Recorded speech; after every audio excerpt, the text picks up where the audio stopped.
Ġar tal-koppja Chris Pandolfino u Ivor Maciejowski li nqatlu f'taslima fit-18 ta' Wissu li għadda għal instamaw ħsejjes issu xaħat qed jokrob daqslik jieħu kien qed jgħajja tal-lajnuna.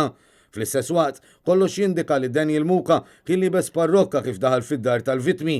Għall-ewwel Muka ċaħat l-involviment tiegħu fil-każ, iżda wara ammetta li daħal jisraq, iżda mhux laqatel.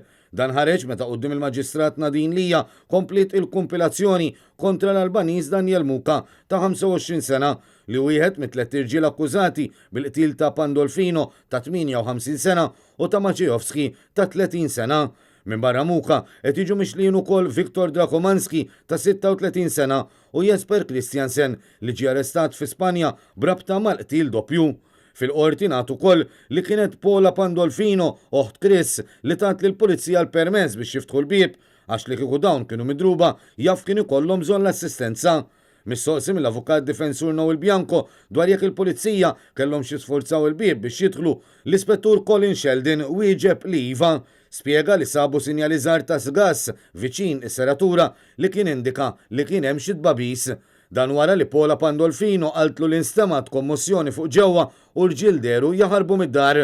Xetu ukoll is-surġent Ruben Balzan li qal li fis-27 ta' Wissu raġel is-sottometta rapport dwar Skoda li nsterqet minn showroom tal-karozzi fil-Ħamrun.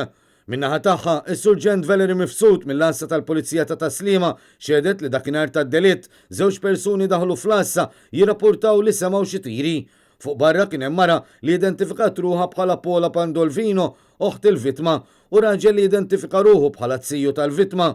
It-tabib Jonathan Joslin li jaħdem fid-Dipartiment tal-Emerġenza xedt li mill-mod kif kienu mifruxin id-demm u l-bullets waslu għal konklużjoni li din kienet sparatura. Pandolfino u Maciejowski kienu dikjarati mejta fil-post.